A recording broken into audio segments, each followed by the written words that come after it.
Hey, how's it going? Welcome back to Maybe Actually Museums Are For Me. I'm Alex, host of the podcast, and I'm excited to be finally joined back with Melissa, who, just like I similarly did, has returned from an international jaunt abroad.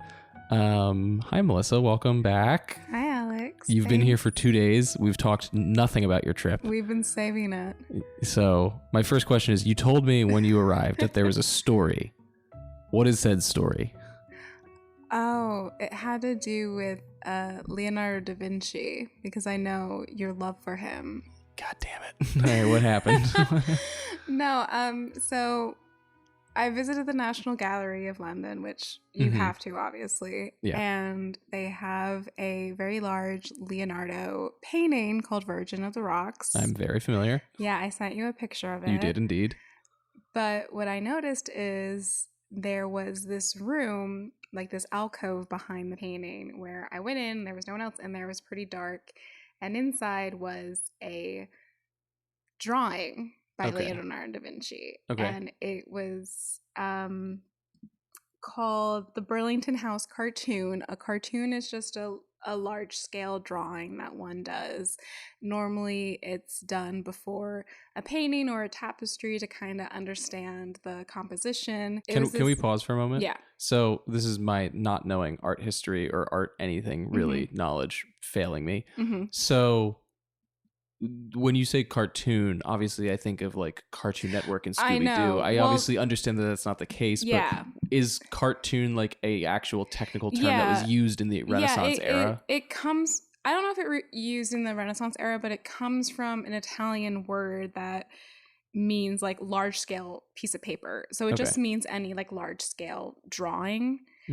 And I found it infinitely more interesting than the painting because it's a drawing. It's on paper and not a lot of that survives. So it's an actual sketch by Da Vinci, and it was like made up of 8 or 9 individual sheets of paper that were put together to make this large scale composition that was most likely a study for a larger painting. Yeah. It was another depiction of the Virgin and Child, and also John the Baptist. So it was like this composition of 4 different people.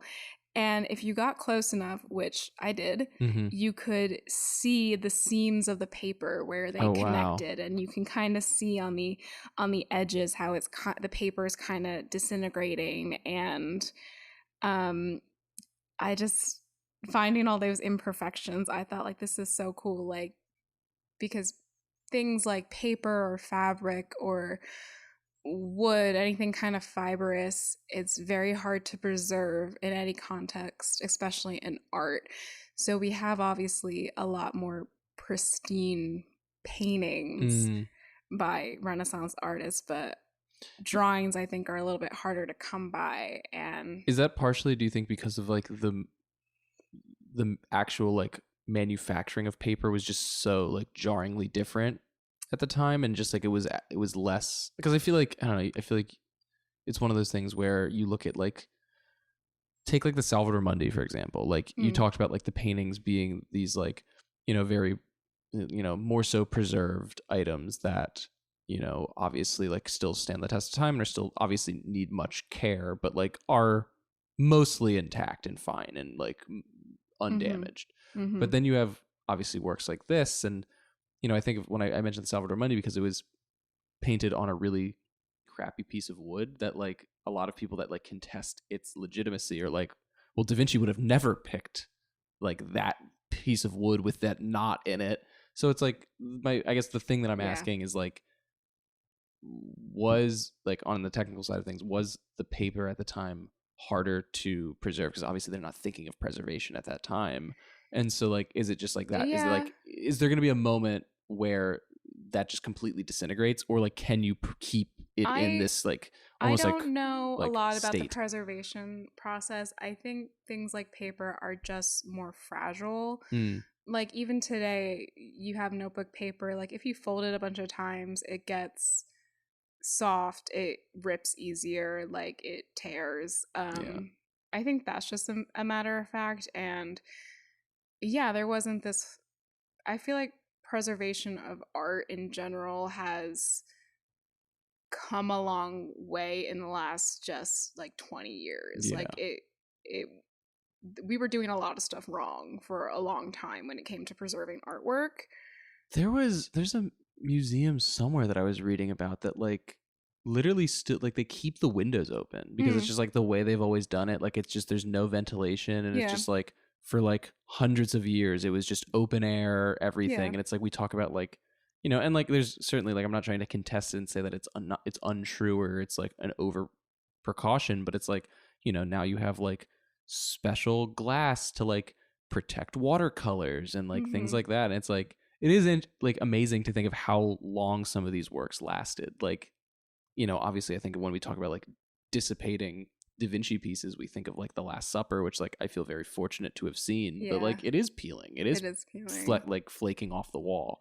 And so it's like you have all of these like codexes that Da Vinci did spread all across the world. And it's like, you know, the varying degrees of togetherness is definitely like interesting. Yeah. But I'm glad that you got to see that. That's really cool. I'll show you pictures. I'm very afterwards, jealous. But it's I just thought it was beautiful, and it's because I think people like I find sketching very interesting, being able to see all the lines and kind of how things change from composition to composition. I feel that way about studies too. Yeah, like when we had the John Singer Sargents, like the studies that he had in the show in A Shared Love were like the ones that I like really appreciated. And even when I was in the Musée d'Orsay in France this past month, you know, seeing Madame X's study was like more interesting to me than the actual like piece itself. If that and you'll see like in this work, some parts of it are super detailed, like the faces and the hair are really like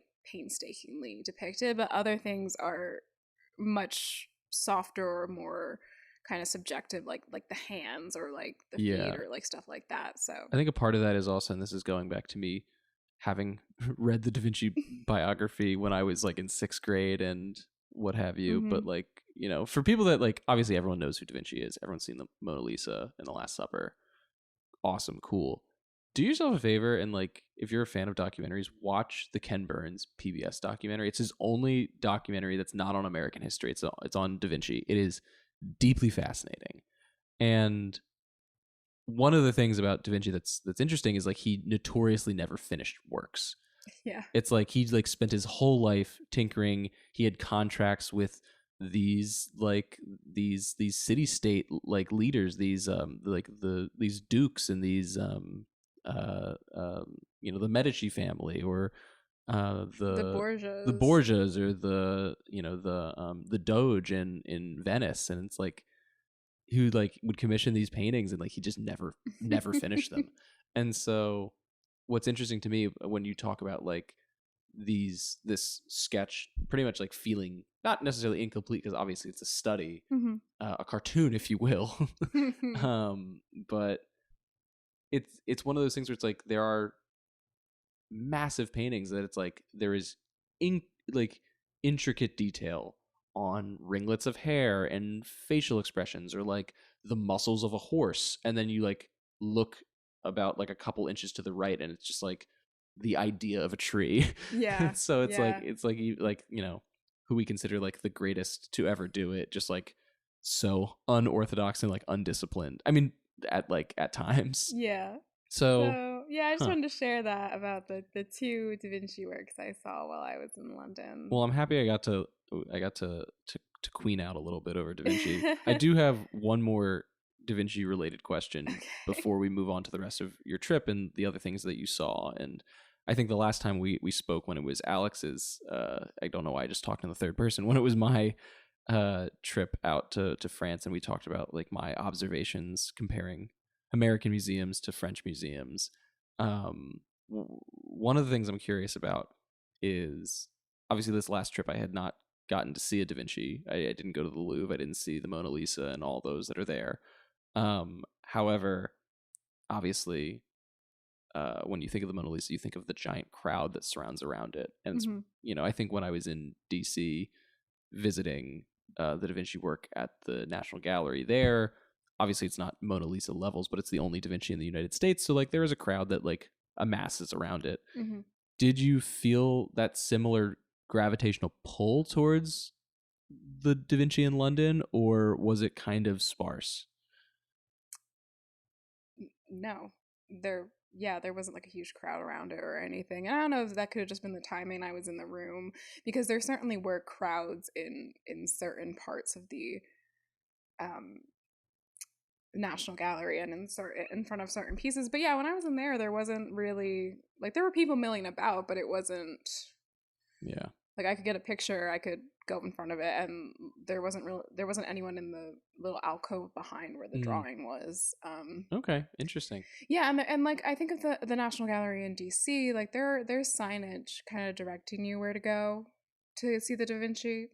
There wasn't that in the National Gallery of London. Like there was no signage like pointing out where specific works were. Like I know where I wanted to. I did research before I went, because I didn't want to go into every single room and look at every single piece. Like I knew that would be too much to do at one time, and I would get fatigued and probably tired and just annoyed. So I had kind of a list of what I wanted to make sure I saw and where it was in the galleries. Is that how you typically like tackle a new museum? Because I feel like no, I didn't do that for anywhere else. I really just did it for the National Gallery because I knew it was such a big collection, and there's things from, you know, early Italian Renaissance to Baroque Dutch painting to, you know, post Impressionism France, like that.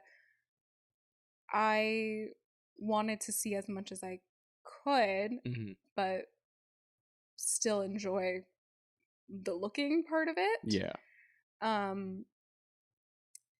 Yeah, so I had a plan, and I left room in the plan to stumble upon things, to kind of take my time at other things. Yeah.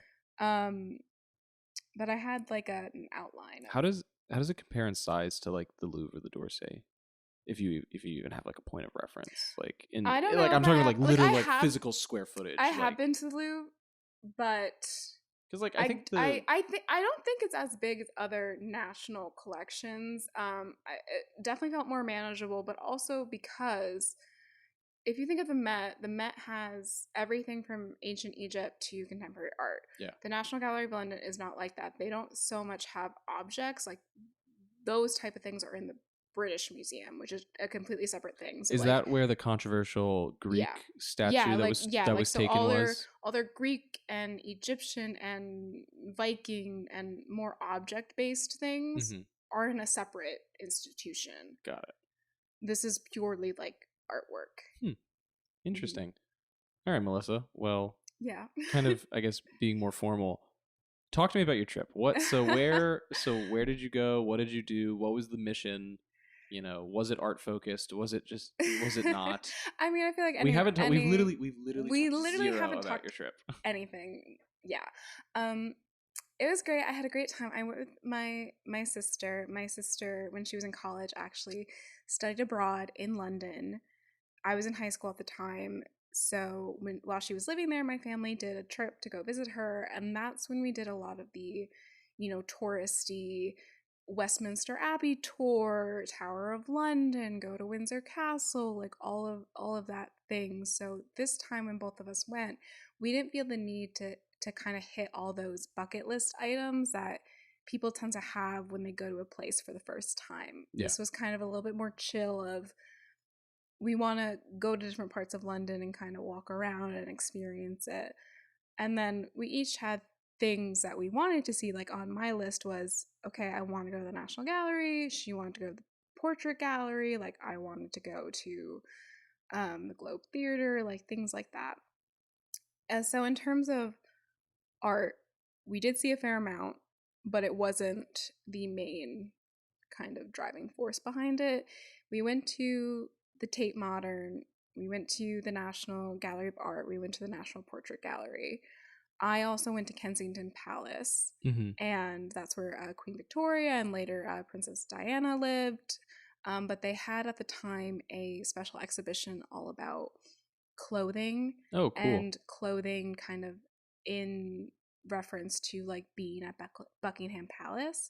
So they had some clothing from they had Queen Victoria's morning dress. They had some suits from the Duke of Windsor. They did have royal clothing, but they also had clothing from people who would have worked in the palace, who Oh, were cool. guards at the palace, who more contemporary clothing that when people go to Buckingham Palace to get some kind of medal or award, they had those clothing. So it was more than just royal clothing, and that was really interesting to see. Yeah. I love going, and it's something I've kind of gotten into more recently, of clothing and fashion as art and history. So yeah.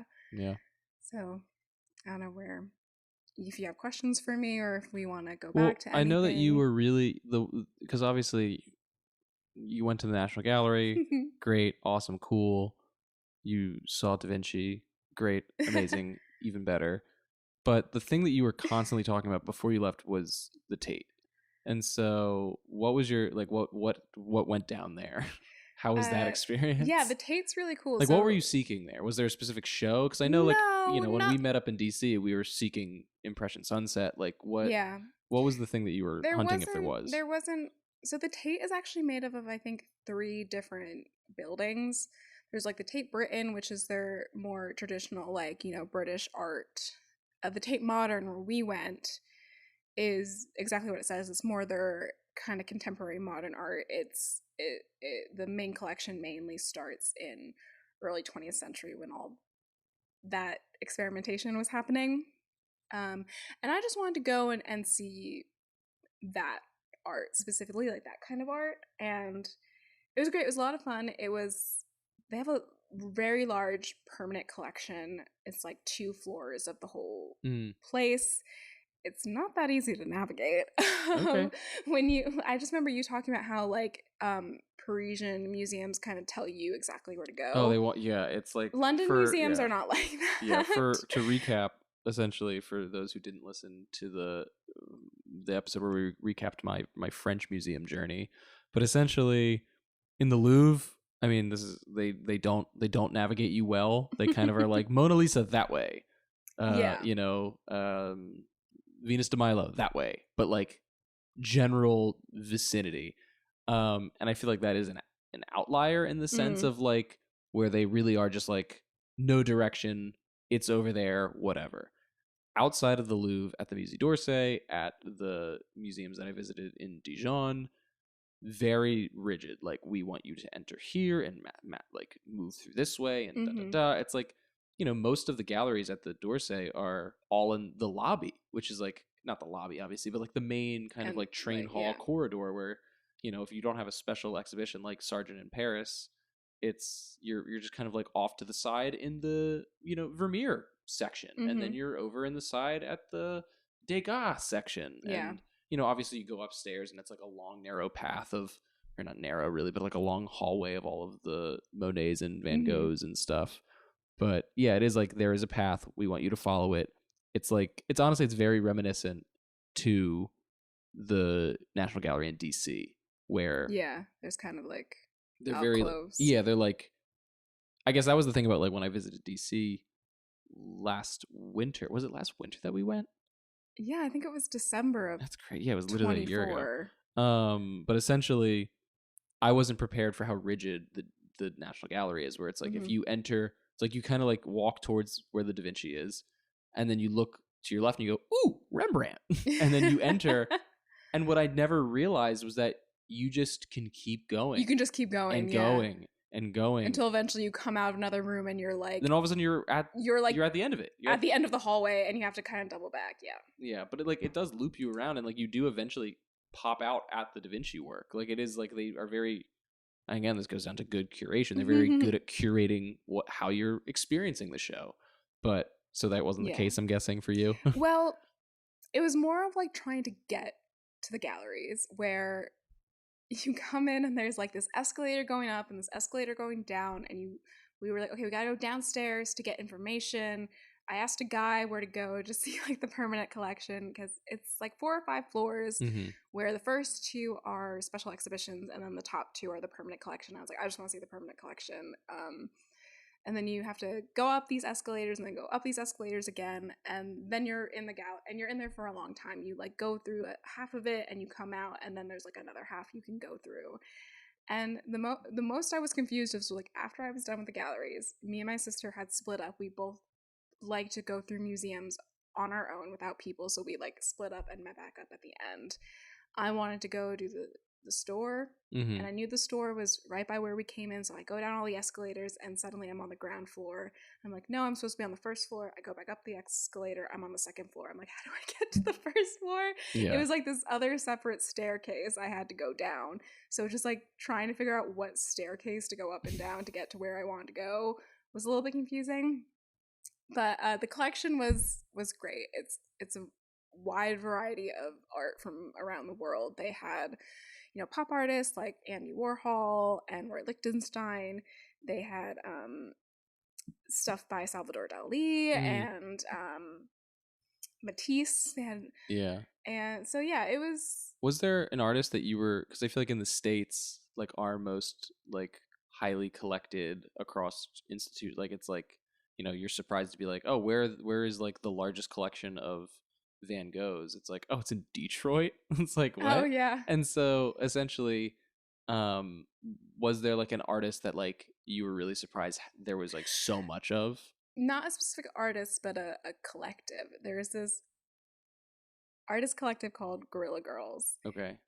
They're a group of artists that was started in New York in the late 70s, 80s. Mm-hmm. And their whole thing is they bring awareness to the inherent misogynistic nature of the art world. So they're called the Guerrilla Girls for two reasons. One, because they wear gorilla masks to hide their identities, for fear of like backlash, and also because they have like this guerrilla marketing style that they do with the art. They make posters with real statistics about the art world, basically kind of showing how the disadvantages of being not only a female artist, but being an artist of color, a non-binary artist, an LGBTQ plus artist, and how the art world is really centered around straight white male perspectives. Yeah. So one of their most famous posters is like the words say like, do women have to be naked to get into the Met Museum? And it had statistics that in the modern portion of the Met, this is back in the 80s, but the statistics haven't changed that much. Like in the modern section, less than 4% of the artists were women, but over 90% of the nudes were of women. So just like they do stuff like that. And so I went into this room, and plastered on the walls were all of these various posters that they made over the years. They're still very active today, and they're still creating artwork. Yeah. And they're now established kind of all over the world. Like a lot of their posters have been translated into other languages, so they had different languages of different versions of the posters. So it was just, I was kind of shocked. I was like, oh my god, it's a whole room dedicated to the Guerrilla Girls. So I stood there, and I've in my own free time, I've studied them. Like I have a book on them, so like I know a lot about them. So I was just like standing there reading all the signs. So that was a nice, fun surprise to find. Yeah. So far from home, but yeah. Nice. Yeah. And then they have a version of Duchamp's Fountain, which is kind of this really important piece of art history. We've talked about it a lot on the show. We've talked about it on the show, how it was this like catalyst for, you know, this kind of Dada art movement, and you know, a Duchamp was a very important figure. Can you, not to pivot away from your journey, and then yeah, no, you're fine. But what is Dada? I know what it is in name, but like, what is it in theory? I'll be totally honest. Because like, what is the difference between Dada and abstraction, and you know, Dada because it's so strange and kind of hard to pin down. But like, is there a definition? Like, I just genuinely don't know. Like, I hear it, I know what it's associated with, but I don't necessarily know what it is. Yeah,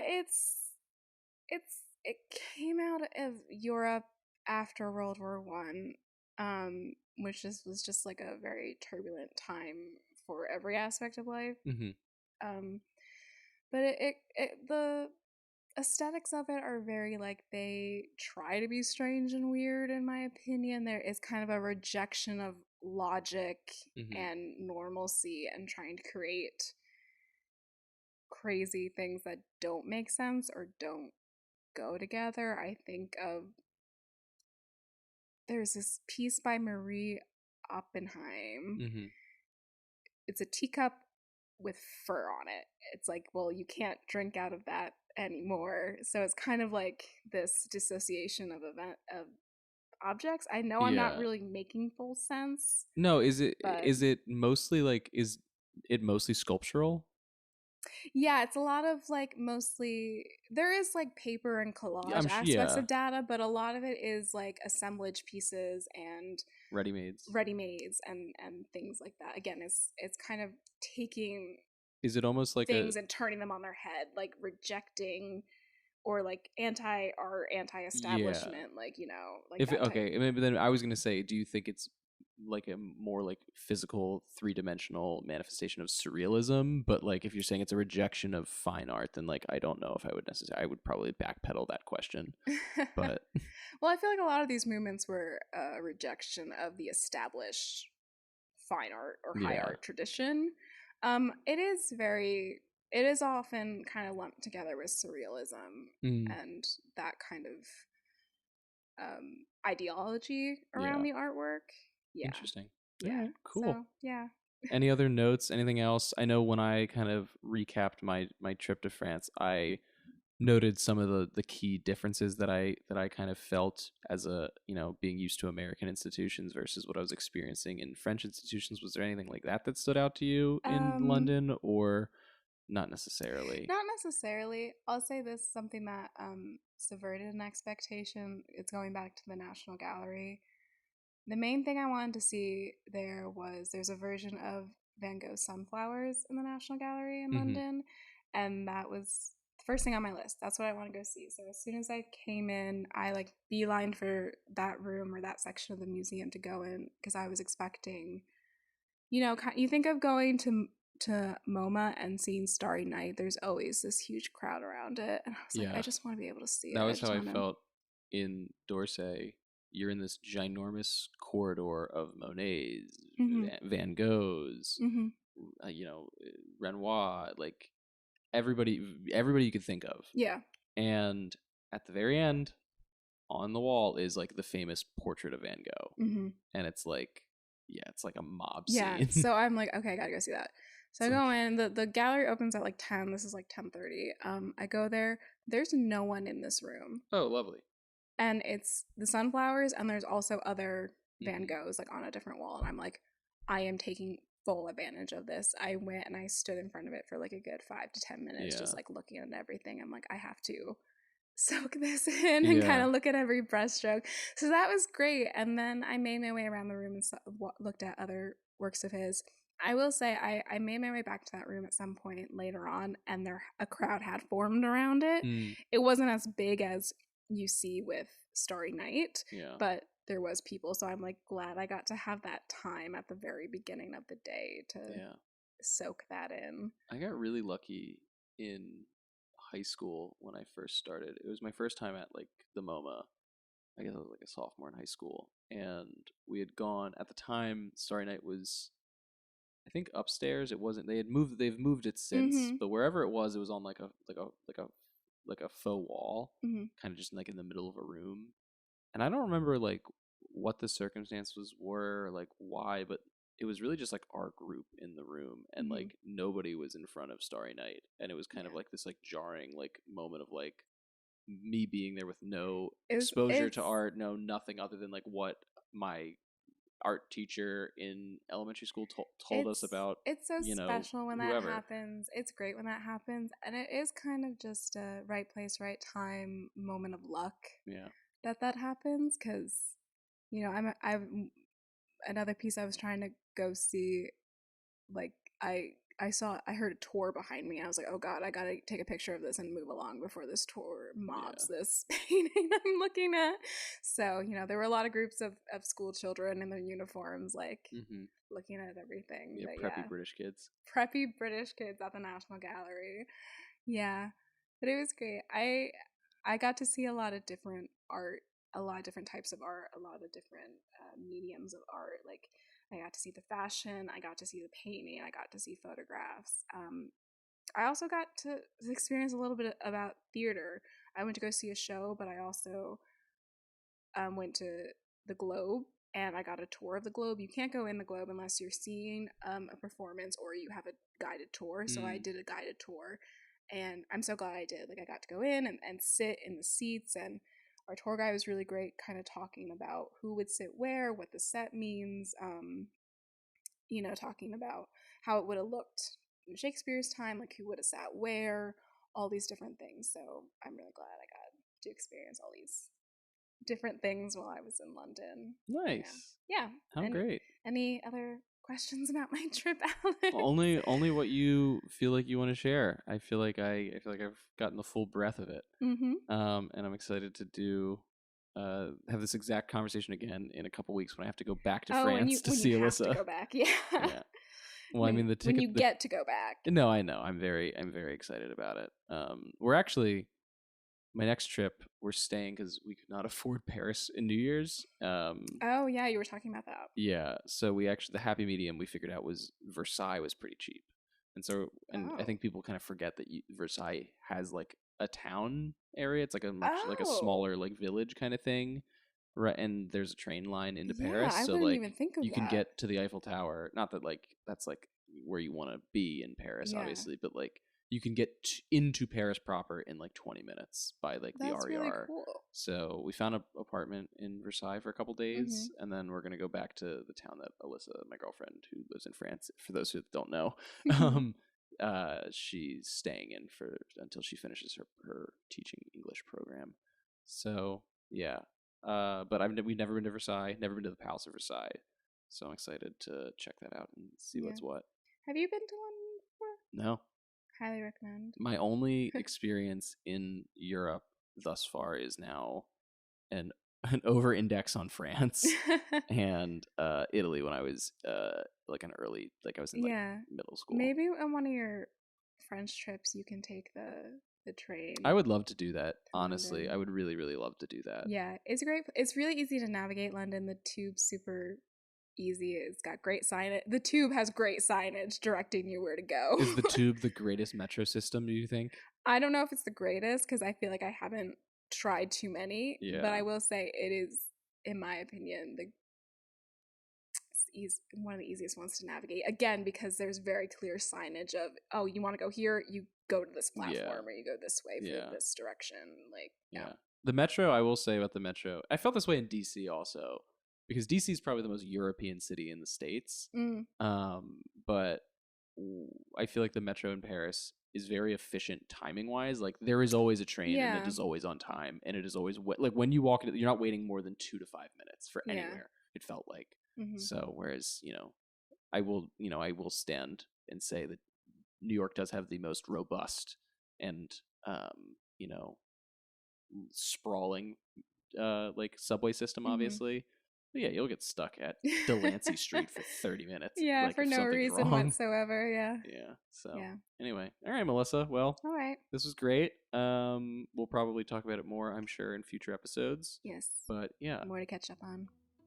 Alas, this has been Maybe Action Museums Are For Me. Thank you so much for sticking around to the end of this episode. You can come to the Montclair Art Museum on Fridays, Saturdays, and Sundays. You can become a member, get discounts on tickets to events, on classes, the whole nine. We have a couple more weeks left in our fall rotation. You can see Tom Nussbaum, But Wait, There's More. It's really great. It is one of the coolest, most, I think, perfect uses of our gallery space since I've been at MAM. And then, we got some cool stuff coming up in the spring rotation. A lot to look forward to. So, that's going to be it. We'll talk to you next week. Bye. Bye.